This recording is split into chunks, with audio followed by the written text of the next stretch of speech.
Je pense d'abord que le président Kagame n'a pas de qualité pour faire un quelconque commentaire sur ce qui concerne les élections. Premièrement, avant de parler élections, on doit parler de liberté d'expression. Est-ce que liberté d'expression existe au Rwanda? Deuxièmement, on parle de liberté de manifestation. Est-ce que la liberté des manifestations existe au Rwanda? Non. Troisièmement, comment il est arrivé au pouvoir? Quelle a été la méthode qui a été utilisée? Quatrièmement, je ne vous rappelle rien, mais vous vous souvenez du référendum qui s'est tenu, je crois, en 2015, où à 99,1% ou 98,1%, on a dit oui à une forme de présidence à vie, parce qu'il s'est assuré de rester au pouvoir jusqu'en 2034. Salut à tous et bienvenue dans votre journal d'information de 12 heures de Kinshasa. Aujourd'hui, on plonge dans les coulisses explosives de la crise à l'est de la RDC. Des groupes armés, des intérêts miniers, des mercenaires et même un ancien criminel de guerre qui fait son comeback.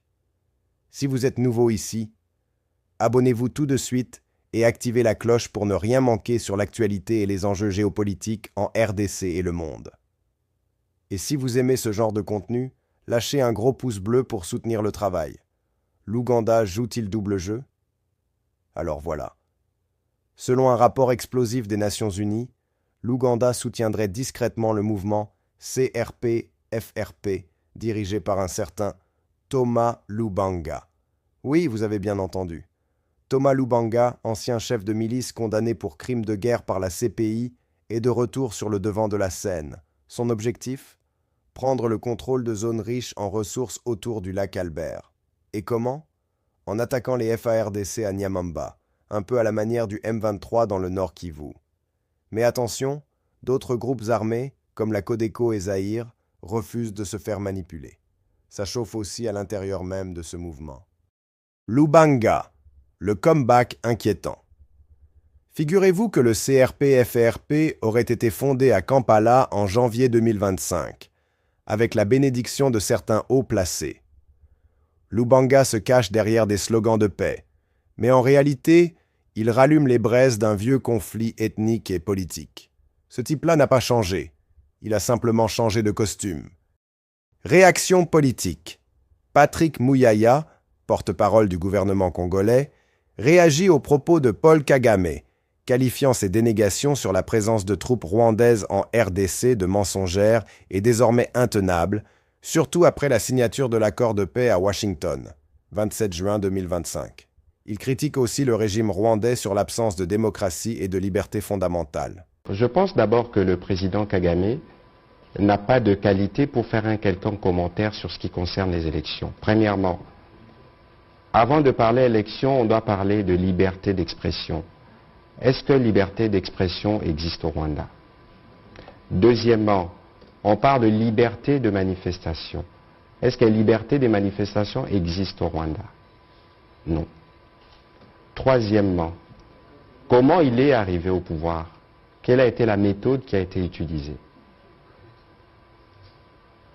Quatrièmement, je ne vous rappelle rien, mais vous vous souvenez du référendum qui s'est tenu, je crois, en 2015, où à 99,1% ou 98,1%, on a dit oui à une forme de présidence à vie, parce qu'il s'est assuré de rester au pouvoir jusqu'en 2034.